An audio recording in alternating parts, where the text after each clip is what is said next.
જો તમે કોઈ પણ સાયબર ક્રાઇમનો ભોગ બન્યા હોય, કોઈ પણ જાતનો નાણાકીય વ્યવહાર કરેલ હોય તો વિના વિલંબે સાયબર ક્રાઇમ હેલ્પલાઇન નંબર 1930 પર તુરંત જ સંપર્ક કરો। સતર્ક રહો, સુરક્ષિત રહો। સાયબર ક્રાઇમની સારી કામગીરી, બ્લોક કરાવેલ નાણાં, સાયબર અવેરનેસ તેમજ નાણાં પરત રિફંડ જેવી પ્રજાલક્ષી કરવામાં આવતી કામગીરી સંદર્ભે તેમજ તાપી જિલ્લાની જાહેર જનતાને સાયબર ક્રાઇમથી બચવા માટે જરૂરી સૂચનો તેમજ માહિતીથી અવગત કરાવવામાં તાપી જિલ્લા પોલીસ દ્વારા પ્રેસ કોન્ફરન્સ કરી માહિતી આપવામાં આવી।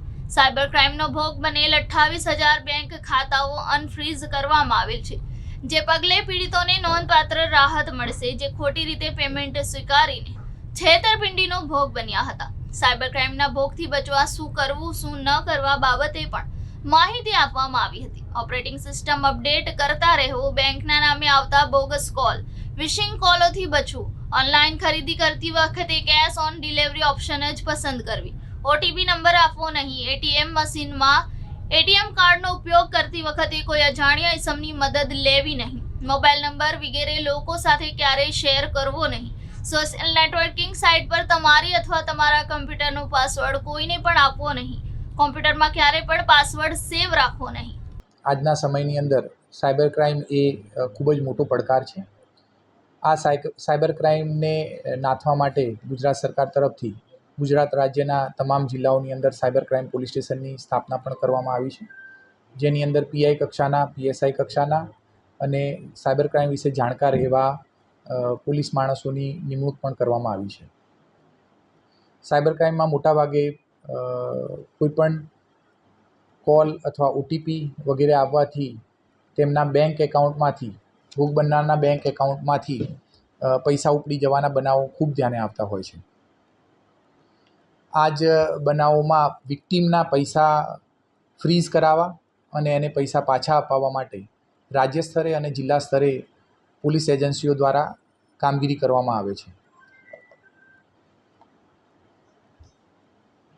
આ કામગીરીના ભાગરૂપે વર્ષ 2024ની અંદર કુલ જેટલી રકમો ગુજરાત રાજ્યની અંદર કુલ જેટલા રકમનો ફ્રોડ થયેલો હતો અને લોકો ભોગ બનેલા હતા, તેમાંથી લગભગ 46.42% જેટલી રકમો ફ્રીઝ કરાવવામાં સાયબર ક્રાઇમ પોલીસ સ્ટેશનની એજન્સીઓને સફળતા મળેલી છે। આ આંકડો અગાઉના વર્ષો કરતાં ખૂબ જ વધારે છે। અગાઉના વર્ષ 2023ની અંદર આ ટકાવારી 17.93% હતી, જેની સામે આ 46.42% જેટલી રકમ ફ્રીઝ કરવામાં આવેલી છે। આ ટકાવારીની સામે જો રકમ જોઈએ તો 114.90 કરોડ રૂપિયા જેટલી રકમ ફ્રીઝ કરવામાં આવેલી છે અને જેમાંથી કુલ 53 કરોડ રૂપિયા જેટલી રકમ રિફંડ પણ કરાવવામાં આવેલી છે।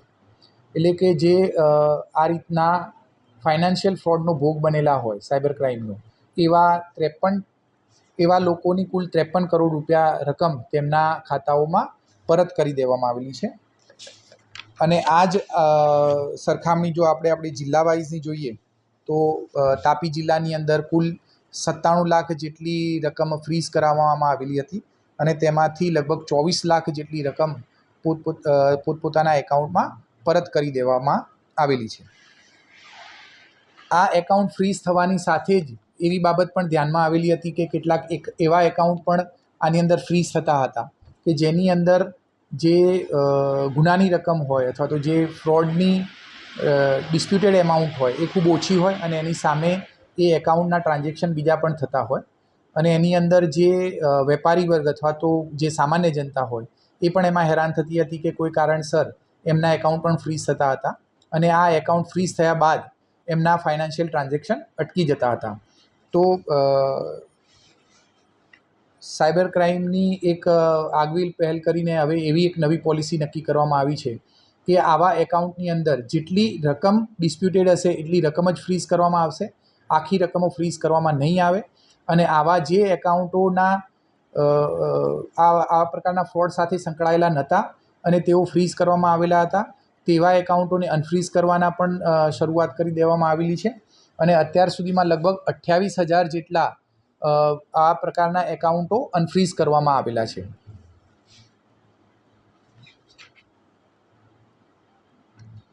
આમ હવે પછીથી જે પણ એકાઉન્ટમાં જે રકમ ડિસ્પ્યુટેડ હશે એટલી જ રકમ ફ્રીઝ કરવામાં આવશે, આખી રકમ ફ્રીઝ કરવામાં નહીં આવે. અને જે વિક્ટીમ એવા છે કે જેમના ખાતામાંથી આ રીતે ફ્રોડ થઈને પૈસા ગયેલા છે, તો એ લોકોના ફ્રીઝ થયેલા નાણાં પણ પોલીસની મદદથી કોર્ટના હુકમ દ્વારા એમને પરત અપાવવામાં આવેલી છે.